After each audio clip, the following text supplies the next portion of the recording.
जय श्री कृष्णा दोस्तों भगवान श्री कृष्ण कहते हैं कि धोखा या विश्वासघात एक दो धारी तलवार की तरह होता है। हमें ऐसा लगता है कि हम दूसरे व्यक्ति को धोखा देकर उसे बेवकूफ बना रहे हैं, लेकिन यह कपटी तलवार हमारे सामने खड़ा व्यक्ति का गला उतना ही काटती है जितना कि यह हमारे गले को भविष्य में काटती है।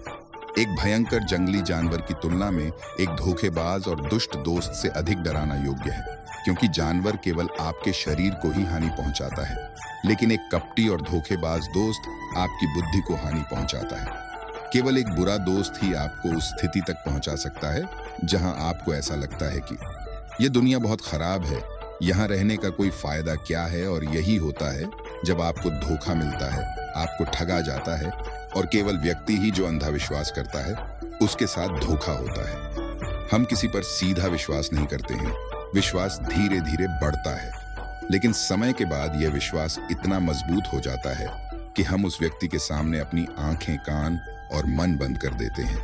और फिर ऐसी स्थिति में होता है कि हमारे सबसे विश्वास योग्य व्यक्ति हमें सबसे ज्यादा धोखा देता है। हम दुनिया में हर किसी पर विश्वास खो देते हैं और हम सभी को संदेह के साथ देखना शुरू कर देते हैं। वास्तविकता में यह दुनिया धोखे पर चल रही है। हम भी अपने जीवन में कभी ना कभी किसी न किसी को धोखा देते हैं और दूसरे लोग भी हमें धोखा देते हैं। दूसरों द्वारा धोखा देना समझना संभव है, लेकिन हमने वर्षों से खुद को ही धोखा दिया है। हम अपने आप को ऐसी बातों से मनाते हैं ताकि हमें सच्चाई का सामना न करना पड़े और हम अपनी छोटी सी दुनिया में खो जाते हैं। आज के वीडियो से आप ये जानेंगे कि हम धोखे और विश्वासघात से खुद को कैसे सुरक्षित रखें, और इस वीडियो के अंत में हम 10 ऐसे संकेत के बारे में सीखेंगे जो एक ठग और झूठे इंसान में पाए जाते हैं। तो चलिए शुरू करते हैं। दोस्तों, एक जवान लड़का बहुत क्रोधित हालत में था और वह बकर के जरिए आत्महत्या करने की सोच रहा था। जब वह पहाड़ी के शिखर तक पहुंचा तो वो जोर जोर से चिल्ला रहा था कि यह दुनिया इतनी बुरी क्यों है, यहाँ सब इतने स्वार्थी क्यों हैं, क्या मेरे जीने का कोई मतलब नहीं है। उसी पहाड़ी के शिखर पर एक सन्यासी ध्यान में लीन था। उस जवान लड़के की उच्च आवाज सुनकर वो सन्यासी संचय के साथ उठ गया। उसे एकदम समझ में आया कि यह जवान लड़का यहाँ आत्महत्या करने आया है। जब वह जवान लड़का पहाड़ी से कूदने वाला था, तभी सन्यासी ने उसका हाथ पकड़ा और सन्यासी ने उसे पीछे खींचा और कहा, क्या हुआ, क्या आगे का रास्ता खत्म हो गया है? जवान लड़के ने कहा, कौन सा रास्ता, यहाँ कोई रास्ता नहीं है, मैं यहाँ से कूदकर आत्महत्या करने जा रहा हूँ। सन्यासी ने कहा, हर किसी को एक ना एक दिन मरना होता है, लेकिन तुम इतनी जल्दी में क्यों हो? जवान लड़के ने कहा, क्योंकि यह दुनिया जीने के लायक नहीं है, यहाँ सभी स्वार्थी और धोखेबाज हैं। मैंने जिस जिस पर भरोसा किया उन सभी ने मुझे धोखा दिया। मेरे अपने भाई ने मुझे धोखा दिया, मेरे दोस्त ने मुझे धोखा दिया, लेकिन आज ये सब बहुत ज्यादा हो गया है। आज मेरी पत्नी ने भी मुझे धोखा दिया, वह एक अमीर व्यापारी के साथ फरार हो गई। इतने धोखे मिलने के बाद अब मेरे जीने का कोई मतलब नहीं है। इस स्वार्थी दुनिया में किसी पर भी भरोसा नहीं किया जा सकता, इसलिए मैं आत्महत्या करने जा रहा हूँ। सन्यासी ने कहा, क्या तुम स्वार्थी नहीं हो? क्या तुम पर भरोसा किया जा सकता है? व्यक्ति ने कहा, मैंने आज तक किसी को धोखा नहीं दिया है, किसी से विश्वासघात नहीं किया है। अगर चाहो तो मेरे गांव जाकर पूछ सकते हो, लोग मेरा फायदा उठाते रहते हैं, लेकिन अब तक मैं किसी के साथ बुरा नहीं किया है। सन्यासी ने कहा, मुझे तुम पर भरोसा नहीं होगा, तुम्हें मुझे यह साबित करना होगा कि तुम स्वार्थी व्यक्ति नहीं हो। व्यक्ति ने पूछा, इसे साबित करने के लिए मुझे क्या करना होगा? सन्यासी ने उत्तर दिया, तुम्हें अगले 1 साल तक मेरे आश्रम में मेरे साथ रहना होगा, फिर यह मुझे पता चलेगा कि तुम ईमानदार व्यक्ति हो या तुम भी दूसरों की तरह स्वार्थी और कपटी हो। व्यक्ति ने कहा, ठीक है, मैं आपके आश्रम में 1 साल तक रहकर खुद को साबित करूंगा। सन्यासी उस जवान लड़के को अपने साथ अपने आश्रम में ले गया और उसे अपना शिष्य बनाया।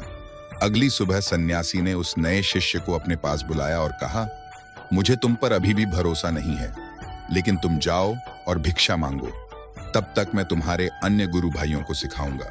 नए शिष्य ने गुरु को नमस्कार किया और भिक्षा मांगने के लिए चला गया। उसने आज तक भिक्षा नहीं मांगी थी, इसलिए उसे भिक्षा मांगने में बहुत परेशानी हो रही थी। भिक्षा के लिए उसके मुंह से शब्द नहीं निकल रहे थे।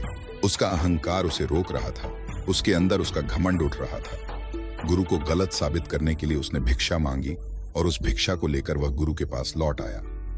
उसके हाथ में भिक्षा देखकर गुरु ने कहा कि तुम कम से कम किसी हद तक भरोसेमंद हो। मैंने सोचा था कि तुम भिक्षा मांगने में सक्षम नहीं होंगे, लेकिन तुमने मुझे गलत साबित किया। गुरु ने आगे कहा, तुम मेरे साथ अपने कुटिया पर चलो, मुझे वहां तुम्हें कुछ दिखाना है। सन्यासी उस शिष्य को अपनी कुटिया के अंदर लेकर गए। कुटिया में ऊपर एक मटका लटक रहा था। गुरु ने मटके की ओर इशारा करके कहा, क्या तुम उस मटके को देख रहे हो? इसमें जहर है, और यह जहर ऐसा है कि अगर किसी को दिया जाए तो व्यक्ति बहुत ही आसानी से मर सकता है, और कोई भी नहीं जानेगा कि वह कैसे मरा। जवान शिष्य ने कहा, लेकिन गुरुदेव, आप मुझे यह सब क्यों बता रहे हैं? सन्यासी ने कहा, मैं तुम्हें बस चेतावनी दे रहा हूं, ताकि तुम परेशानी में इसे खा ना जाओ। ऐसे कुछ दिन बीत गए और कुछ दिनों बाद गुरु अपने शिष्यों के साथ एक जंगल से गुजर रहे थे कि अचानक कुछ जंगली लुटेरों ने उन पर हमला कर दिया। सभी शिष्य अपनी जान बचाने के लिए इधर उधर भागने लगे, लेकिन अधिक उम्र के कारण गुरु भागने में सक्षम नहीं थे। इसे उस जवान शिष्य ने महसूस किया और उसने बहादुरी दिखाई और उन्हें उस लुटेरों से बचाकर आश्रम ले आया। आश्रम पहुंचते ही गुरु ने सभी के सामने उस शिष्य की प्रशंसा की और कहा, मेरा नया शिष्य तुम सभी से बेहतर है, जिसने खुद की जान को जोखिमों में डालकर मुझे लुटेरों से बचाया और मुझे यहाँ सुरक्षित ले लाया। आज के बाद मुझे उस पर विश्वास है। उस दिन के बाद हर सुबह जब भी गुरु शिष्य से मिलते वह उससे एक बात कहते हैं, मुझे तुम पर पूरा विश्वास है।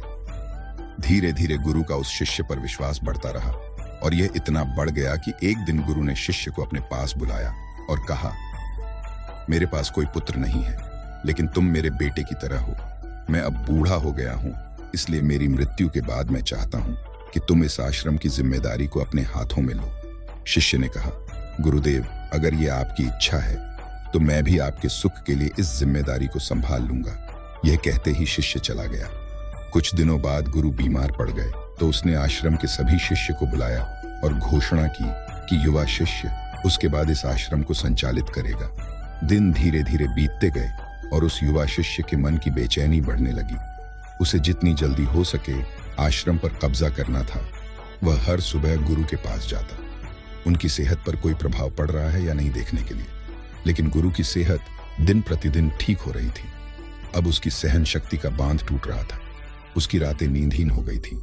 वह हमेशा सोचता यही रहता था, गुरु को कैसे रास्ते से हटाया जाए और कोई भी न जान पाए कि इनकी मृत्यु कैसे हुई। कभी कभी उसे यह ख्याल आता था कि क्यों ना गुरु को नदी में धक्का मार दे, लेकिन अगले ही पल उसे यह अनुभव होता कि गुरु एक अच्छे तैराक है, वह तैर कर निकल जाएंगे। कभी कभी उसे ऐसा भी विचार आता था कि वह गुरु को गला दबाकर मार दे। सभी जानते हैं कि मैं मास्टर का विश्वास पात्र हूं, इसलिए किसी को भी मुझ पर संदेह नहीं होगा। लेकिन फिर यह सोचते हुए अपने आप से वह बात करता है कि यदि थोड़ी सी गड़बड़ी अगर हो गई तो हालात और बिगड़ सकते हैं। मुझे कुछ ऐसा तरीका ढूंढना होगा जिससे कि गुरु तो मरे ही और सबको यह लगे कि यह एक पर प्राकृतिक मौत हुई है और इसे ईश्वर ने स्वीकार किया है। एक दिन वह युवा शिष्य मास्टर की कुटिया में मास्टर के पास बैठा था। तभी उसकी नजर ऊपर लटकती हुई उसे मटके पर पड़ी। उसे याद आया कि मास्टर ने कहा था कि इसमें जहर है और वह जहर ऐसा है कि अगर किसी व्यक्ति को दिया जाए तो व्यक्ति बहुत आसानी से मार सकता है और किसी को भी पता नहीं चलेगा कि वह कैसे मरा। शिष्य ने सोचा कि इस जहर को गुरु को देना सही होगा और कोई भी नहीं जान पाएगा कि वह कैसे मरे। फिर उसके पास पूरे आश्रम पर काबू पाने की संभावना भी होगी।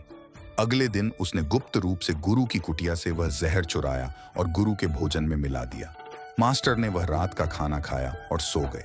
लेकिन सुबह होने पर पूरा आश्रम जाग उठा, लेकिन मास्टर नहीं उठे। सभी शिष्य गुरु के कुटिया में गए और देखा कि गुरु मर गए हैं। जब उस युवा शिष्य को यह जानकारी मिली तो उसे बहुत खुशी हो गई और वह आश्रम का नियंत्रण संभालने का कार्य शुरू करने के लिए सज्ज हो गया। आश्रम में एक पुराना शिष्य भी था। वह सब कुछ खामोशी से देख रहा था। वह अपने कुटिया में गया और वहां से एक दवा लेकर आया और मास्टर को दिया। कुछ ही समय में मास्टर की चेतना वापस आई और वह ठीक से उठकर बैठ गए। ये सब दृश्य देखकर उस युवा शिष्य के पैरों तले जमीन खिसक गई। वह बहुत घबराया हुआ था। गुरु ने बाकी शिष्यों को उनके कार्यों पर भेज दिया और युवा शिष्य को अपने पास बुलाया और कहा, क्या तुम अभी भी विश्वास योग्य हो? क्या तुम मुझे धोखा नहीं दोगे? क्या तुम स्वार्थी नहीं हो? शिष्य गुरु की पांव में गिर पड़ा और कहा, मुझे नहीं पता कि मैंने इस अपराध को कैसे किया है। मैंने आज तक किसी को धोखा नहीं दिया है। आज तक लोग ही मुझे धोखा दे रहे हैं, लेकिन मैं नहीं जानता कि मैंने आज आप पर धोखा क्यों और कैसे किया। गुरु ने कहा, तुम मुझे धोखा नहीं दे सकते क्योंकि मैंने कभी तुम पर विश्वास ही नहीं किया है। मैं किसी पर भी विश्वास नहीं करता। मैं केवल उसी पर विश्वास करता हूं जो मैं अपनी आंखों से देखता हूं। और मैं तुम्हारे भीतर की लालसा देखना चाहता था, और मैंने तुम्हें यह लालसा जानबूझकर दी थी। क्योंकि किसी को धोखा देने के सिर्फ 3 ही कारण होते हैं। पहला स्वार्थ, दूसरा लालसा और तीसरा ईर्ष्या। उस युवा सन्यासी गुरु से पूछा, लेकिन गुरुदेव, मैं अपने आप को अपने इस स्वार्थ, लोभ और ईर्ष्या से कैसे मुक्त रख सकता हूं? गुरु ने कहा, खुद को पढ़ो, खुद को जानो और खुद के अंदर प्रवेश करने का प्रयास करो। इंसान में बहुत महान संभावनाएं होती हैं। वह खुद को कुछ भी बना सकता है, वह कुछ भी हो सकता है। और जब आपको मौका मिले तो अपने अंदर देखें और जानने की कोशिश करें कि आप क्यों बदल रहे हैं, कौन आपको बदल रहा है, क्या यह परिवर्तन अच्छा है या बुरा। आत्मनिरीक्षण करो। उनके इन शब्दों को सुनकर शिष्य फिर से उनके पैरों में गिर गया और कहा, हे गुरुदेव, मैं आपका शिष्य बनना चाहता हूं और जानना चाहता हूं कि मैं कौन हूं, मैं क्या हूं और मैं क्यों बदलता हूं। गुरु ने कहा, हमारे आसपास ऐसे बहुत सारे लोग हैं और बहुत सारे ऐसे लोग रह चुके हैं जो इसका उदाहरण है, जिन्होंने कभी अपने स्वार्थ, लोभ और ईर्ष्या के कारण किसी को धोखा नहीं दिया है। उन्होंने कभी किसी का विश्वासघात नहीं किया है। एक व्यक्ति तभी किसी को धोखा देता है जब उसे लगता है कि कोई नहीं देख रहा है कि वह क्या कर रहा है और भविष्य में कोई नहीं जानेगा। वह जो कर रहा है सही है, और पकड़े जाने के बाद वह अपनी सुरक्षा के लिए अधिकतर तर्क देता कि मैं कुछ नहीं कर सका, यही आखिरी रात थी, मुझे मजबूर किया गया था। लेकिन यह धोखा देने के पीछे की सच्चाई है जो हर विश्वासघात के पीछे छुपी होती है, लेकिन फिर भी व्यक्ति यह जानबूझकर करता है। गुरु ने शिष्य की आंखों में देखते हुए कहा, याद रखना, हम किसी को धोखा देने पर हम उसकी आंतरिक अभिज्ञान को चोट पहुंचाते हैं और वह इतनी बुरी तरह चोटित हो जाता है कि फिर वह किसी पर भरोसा नहीं कर पाता। वह अंदर से बहुत ही दुखी और अकेला महसूस करने लगता है। इसलिए यदि आप चाहते हैं कि कोई आपको धोखा ना दे, तो आप अपनी आंखें, कान और मन को खुला रखें। लोगों पर विश्वास करें, लेकिन इतना विश्वास ना करें कि वह आपका फायदा उठाने लगे। हमेशा अपने सबसे महत्वपूर्ण कार्यों पर नियंत्रण में रहे और कभी-कभी खुद को जांचते रहे, क्योंकि जिस धोखे को टालना चाहते हैं, क्या आप किसी दूसरे के साथ वैसा ही धोखा तो नहीं कर रहे हैं? अगर कोई आपको फिर भी धोखा दे रहा है तो निराश ना हो, क्योंकि हर विश्वासघात किसी व्यक्ति को कुछ ना कुछ सिखा कर जाता है। धोखा खाने के बाद एक व्यक्ति पहले के मुकाबले ज्यादा सतर्क और सावधान हो जाता है। इसलिए अपने जीवन को बिगाड़ने की आदत ना डालें, बल्कि इसे एक सबक समझे और आगे बढ़े। गुरु ने कहा, यह धोखेबाज और चालाक व्यक्ति की ये 10 निशानियां होती हैं। ये जानकर आप समझ जाओगे कि कौन आपको धोखा दे सकते हैं, आपके चैन चुरा सकते हैं और आशा की गहरी समुद्र में डूबते हुए आपकी जिंदगी खत्म कर सकता है। जो व्यक्ति आपको धोखा दे सकता है, उसकी पहली निशानी होती है, वह व्यक्ति झूठा होगा। वह सब कुछ आपसे छुपाएगा। आप उसके बारे में दूसरे लोगों से जानेंगे और जब आप पूछेंगे, वह कहेगा कि वह बताना भूल गया। उसके साथ बहुत समय बिताने के बावजूद आप उसके बारे में ज्यादा नहीं जान पाएंगे। वह आपके बारे में क्या सोचता है, उसकी जिंदगी में क्या चल रहा है, यह आपको हमेशा भ्रमित करेगा, क्योंकि वह सब कुछ आपसे छुपाएगा, क्योंकि वह सच्चा आदमी है ही नहीं। एक सच्चे आदमी को अपने बारे में बताने से कोई परेशानी नहीं होती। वह आपके साथ लगभग सब कुछ साझा करता है, लेकिन एक धोखेबाज बहुत सतर्कता से चलता है। इसलिए हमें इन बातों पर ध्यान देना चाहिए, जिनके साथ हम एक संबंध में हैं, जिनके साथ हम अपने जिंदगी का विश्वास और प्यार का सौदा करने जा रहे हैं। क्या वह हमारे साथ अपने जीवन की पूरी कहानी साझा करता है या नहीं? क्या वह बातें हमसे छुपाता है? अगर वह छुपाता है तो वह व्यक्ति एक बड़ा धोखेबाज है। दूसरी निशानी, वह व्यक्ति जो धोखेबाज हो या हमारे साथ सच्चा प्यार नहीं है, तो वह हमारी परवाह नहीं करेगा। हम उसकी परवाह कितनी भी करें, हम उसके लिए कुछ भी क्यों ना करें, लेकिन वह हमारी परवाह बिल्कुल भी नहीं करेगा। और यह एक बार ही नहीं दिखेगा, बार बार दिखेगा। लेकिन हम इसे नजरअंदाज करते हैं। यह हमारी गलती है, क्योंकि हमारे मोहित होने के कारण हम अपनी आंखों के सामने सच्चाई को नहीं देख पाते। यह हमारी गलती है। अगर हम थोड़ा सावधानी से ज्यादा देखने की कोशिश करें तो हमें पता चलेगा कि वह हमारी परवाह नहीं करता। तीसरी निशानी, एक धोखेबाज व्यक्ति भी बड़ा झूठा होता है। उसके शब्द उसके आपसी मेल नहीं खाते। उसकी जीभ बदलती रहती है।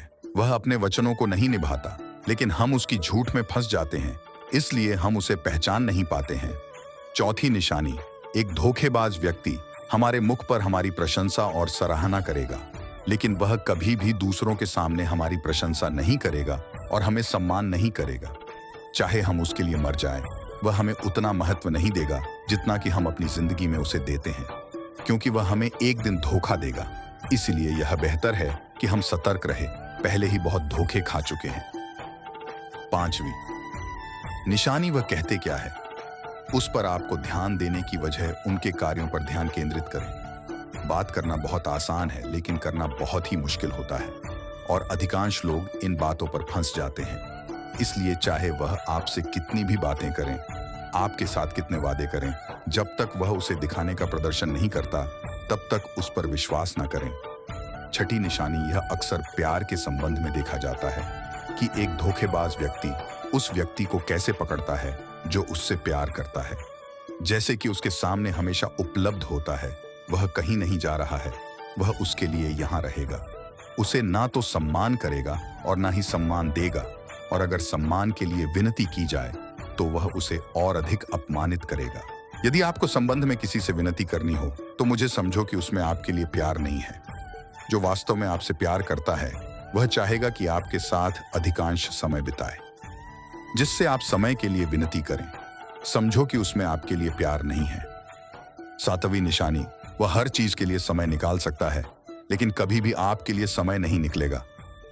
वह अपने जीवन में आपके लिए कुछ भी नहीं छोड़ेगा, लेकिन आपको कभी नहीं छोड़ेगा।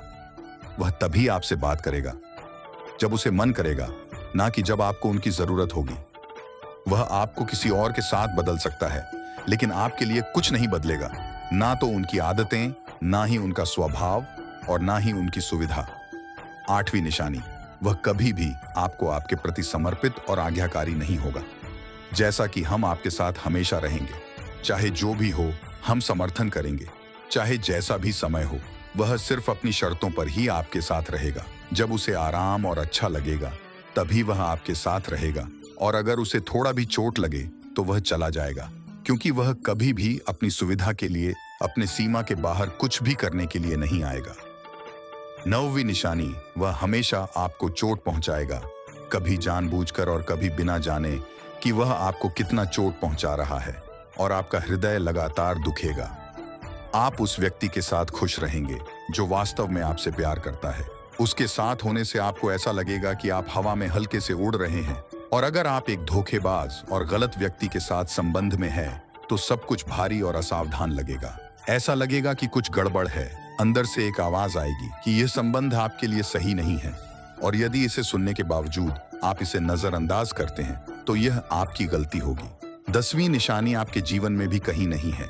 उनके जीवन में आपकी कोई विशेष जगह नहीं है। जब चाहे वह आसानी से उनके जीवन से आपको निकाल सकते हैं, और उन्हें कुछ फर्क नहीं पड़ेगा। यदि आप यह नहीं मानते और उनकी सच्चाई जानना चाहते हैं, तो आप उनके जीवन से कुछ दिनों के लिए गायब हो जाइए। उन्हें कुछ फर्क नहीं पड़ेगा, बल्कि वह खुश रहेंगे। अच्छा है कि समस्या हमारे जीवन से चली गई है। अब हम आजाद हैं और हम जो चाहे वह कर सकते हैं। यदि आप भी अगर ऐसे व्यक्ति के साथ संबंध में हैं, तो आप अपने बुद्धि को संयम में लाइए और जितनी जल्दी हो सके इससे बाहर निकले। मुझ पर विश्वास करें, ऐसे संबंध से बाहर आने के बाद आपको सुख, शांति और प्यार मिलेगा। और क्या दुनिया में सिर्फ एक ही व्यक्ति है? यदि आप एक खराब व्यक्ति को छोड़ देते हैं, तो 10 अच्छे लोग आपके जीवन में आएंगे जो आपको सम्मान और प्यार देंगे। और जब तक आप इस तरह के झूठे व्यक्ति के साथ हैं, तब तक आप अपने अच्छे लोगों को नहीं देख पाएंगे। लेकिन जैसे ही आप ऐसे धोखेबाज व्यक्ति को छोड़ देंगे, अच्छे लोग आपके जीवन में आना शुरू हो जाएंगे। और एक और बात, आजकल वे लोग जिनके साथ प्यार में धोखा हुआ है, वह कहते हैं कि प्यार कुछ नहीं है, सब कुछ झूठ है। आजकल सब कुछ झूठा है। लेकिन ये पूरी तरह से सही नहीं है। जिस व्यक्ति ने आपको धोखा दिया है, उससे प्यार के अर्थ की जानकारी नहीं थी। लेकिन आज भी दुनिया में बहुत सारे ऐसे लोग हैं जो प्यार को कैसे करना है जानते हैं और उसे बरकरार रखना भी जानते हैं। धोखा खाए लोग अपनी ओर से सच्चा प्यार करता है। प्यार ईश्वर की उपहार है और यह दुनिया प्यार पर आधारित है। अगर एक गलत व्यक्ति आपका प्यार समझ नहीं पाया तो इसका अर्थ यह नहीं है कि इस दुनिया में प्यार नहीं है।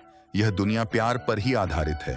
यह प्रसिद्ध नृत्य दुनिया सिर्फ प्यार करने वालों के कारण है।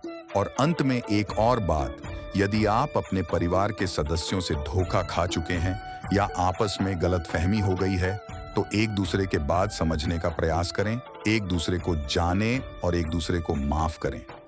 क्योंकि दोस्तों, आपको बहुत सारे लोग मिलेंगे, लेकिन आपके परिवार के सदस्यों की तरह किसी और जगह पूरे विश्व में नहीं मिलेंगे। हाँ, उनका दृष्टिकोण थोड़ा अलग होता है, वे थोड़े दूर के होते हैं। आपके परिवार के बाहर, जैसे कि आपका दोस्त, दूर के रिश्तेदार या पड़ोसी। लेकिन परिवार के सदस्यों को माफ कर देना बुद्धिमान होता है। तो दोस्तों, आज के वीडियो में बस इतना ही। उम्मीद है आपको यह वीडियो पसंद आई होगी। अगर पसंद आई होगी तो वीडियो को एक लाइक करना मत भूलिएगा। मिलते हैं एक नए वीडियो के माध्यम से। तब तक अपना और अपने परिवार का ख्याल रखिएगा। जय श्री कृष्ण।